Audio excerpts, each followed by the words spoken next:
Assalamualaikum bocah-bocah, kepanggih malih karo Bu Eva ing pelajaran basa Jawa. Minggu kepungkur awake dhewe wis sinau babagan tema irah-irah lan isine geguritan serta maca geguritan. Dina iki babagan sing arep dipelajari yaiku negesi tembung sing angel dingerteni. Basa sing dienggo ing geguritan lumrahe dudu basa padinan. Basa padinan iku maksude bukan bahasa sehari-hari ya, Cah. Supaya bisa ngerti isi geguritan, bocah-bocah kudu nindakake kaya ing ngisor iki. Kayata sepisan, maca teks geguritan kanthi setiti. Kaping pindho, negesi tembung kang angel, yen perlu bisa nggunakake kamus. Sing kaping telu yaiku negesi tembung kang duwe teges enter, pasemon utawa pralambang ing geguritan. Tuladhane tembung sapu sada mujudake pralambang guyub rukun. Sada yen ijen gampang ditugel lan ora ana gunane, nanging sada yen akeh ditaleni dadi siji malih kuat lan dadi sapu sing ana gunane. Iku ngono tegese kaya awake dhewe, Cah. Yen awake dhewe kerja dhewe, maka kabeh krasa abot. Nanging yen guyub rukun bebarengan karo kanca-kanca liyane, penggawean sing abot dadi enteng lan cepet bare, Cah. Sakteruse yaiku njlentrehake isine geguritan. Salah sijine cara kanggo memahami geguritan yaiku kanthi ngowahi wujud teks geguritan dadi wujud teks gancaran utawa prosa utawa cerita. Pakaryan ngowahi wujud iki diarani parafrase. Parafrase ketindakne kanthi ngowahi susunan pada bait dadi paragraf, nanging tanpa ngowahi isine. Awit basa ing geguritan iku basa sing mentes, mula tembung-tembunge akeh sing diilangi utawa dikurangi.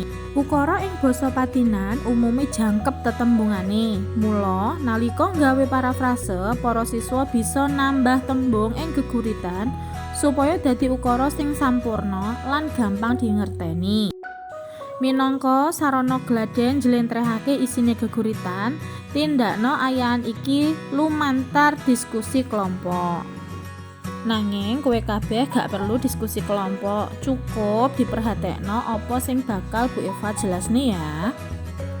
Contone ana nang ngisor iku ana tabel parafrase. Bu Eva mung ambil contoh siji ya, Cah. Jumat asri resik lan sehat cancep taliwondo nandur kebecikan. Teks geguritane sing asli hanya iku. Cuma iku tok, Cah. Nanging amarga arep diparafrase iso ditambahi tembung kang trep kang matuk karo geguritan sing ana teks iku mau. Jumat ing teks geguritan sing ana ing nang sebelah kiwa mau iso ditambahi saben dina.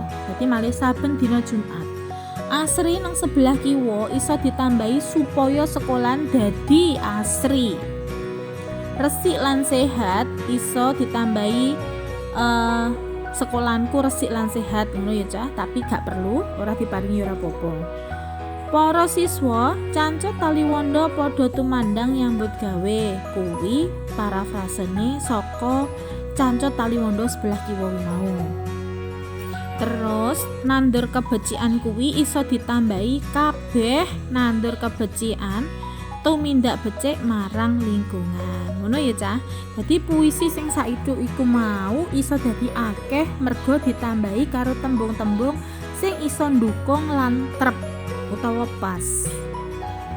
Sehingga iku diarani parafrase. Sakteruse ana maca teks geguritan kanthi polatan kang trep. Polatan kuwi iso diarani sikap, ekspresi utawa tingkah kita saat membaca puisi, Cah. Maca geguritan iku sak temene duwe tujuan supaya wong liya bisa ngrungokake kanthi ati sing seneng utawa tenang. Kanthi mengkono, wong kang ngrungokake bisa ngrasakake lan ngerti isine geguritan kasebut. Mula sapa wae sing arep maca geguritan, becike bisa ngrasakake lan ngerteni isine geguritan luwih dhisik. Menawa maca geguritan tanpa ngerti isine, anggone maca ora bakal penak dirungokne. ora penak dirasakne lan ora cetha sing dikarepake.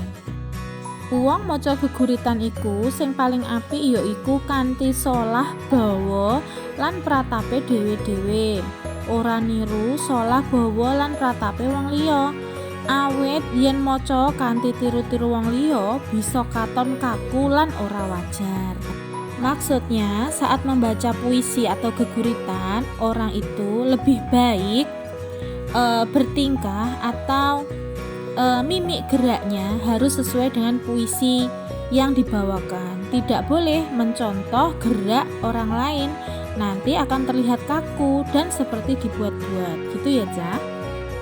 Bab sing kudu digatekake nalika maca geguritan ing panggung utawa ngarep wong akeh yaiku 1. Olah swara utawa olah vokal.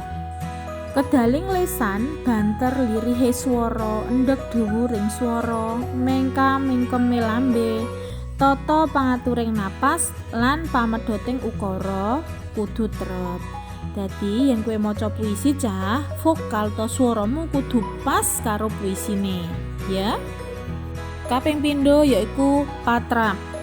Nalika maca geguritan, solah bawa lan polatan ekspresi kudu diselarasake karo jiwane geguritan. Yen isine geguritan sedih, polatane sing maca ya kudu katon nelongso supaya sing ngrungokake melu ngrasakake kesedihane. Semono uga yen isine bab semangat, polatane sing maca ya kudu katon teges, mandes, makantar-kantar lan merbawani. Sing kaping 3 yaiku nyawiji. Antarane sing maca lan sing ngrungokne kudu nyawiji. Nyawiji tegese jadi satu, menjadi satu ya. Tegese wiwit saka pemilihane geguritan, tata krama nganti tata busanane sing maca kudu nggatekake kesenengan utawa kebutuhane sing ngrungokake. Semono uga sing nonton utawa sing ngrungokake kudu nyemak kanthi tenanan supaya bisa metik manfaat saka nyemak geguritan. Ora pareng ngomong dhewe ya nek lagi mirengake geguritan. Apa maneh kok guyonan? Engko marai gak ngerti apa maksude amanat sing ana ing jerone puisi utawa geguritan. Kan sayang, wis mireng nek dik mau mayare gak ngerti apa maksude. Mula nek mirengake geguritan kudu disimak tenanan supaya iso metik manfaate lan migunani. Kaping 4 yaiku sarana. Sarana yaiku apa wae kang ndukung supaya anggone maca geguritan tambah nges, tambah sip, tambah bagus. Sarana bisa awujud mikrofon, panggung, gending ki lagu-lagu, podium itu mimbar lan sak panunggalane. Nah, bocah-bocah, iki ana tuntunan kanggo maca geguritan sing becik. Ayo gladhen maca geguritan amarga para siswa durung kulina maca geguritan. Mula kanggo tuntunan becike geguritan sing arep diwaca diwenehi tandha andegan utawa jeda. Andegan ki mandeg, jeda. Mandeg utawa mbacut anggone maca. Iki ana contoh ya, Cah. Sing garis miring 1 tegese mandeg sedheluk. Sing garis 2 tegese mandeg rada suwe. Sing sama dengan tegese terusane. Ngono ya. Engko enek keterangane ing keri dhewe pembahasan. Ayo dimulai. Kabeh nunggu giliran ditabuh. Ora ana sing meri drengki. Ora ana sing cupet budine. Ora ana sing rumangsa dikuwalonake. Nah, macane kaya ngono mau ya, Cah. Sing garis miring 1 mandeke sedheluk, sing garis miring 2 mandeke suwe, sing sama dengan berarti bablas utawa terusane. Utawa ora mandek karo larik ngisore. Wis ya, Cah, ngono wae penjelasan saka Bu Guru. Yen ana sing urung dimengerteni, takono marang Bu Eva lewat WA. Mula tugasmu iki mengko yaiku nggarap gladhen ulangan 1. Pilihan gandane wae nomor 1 sampai 10. Mengko jawaban ditulis jawabane wae, misale A iki isine apa, B isine apa, ngono tok ya cah jawabane tok ing buku tulismu. Jawaban mengko difoto lan dikirim ing WA-ne Bu Eva. Cukup anggene Bu Guru mulang dina iki. Bu Eva ngaturaken matur nuwun lan wassalamualaikum warahmatullahi wabarakatuh.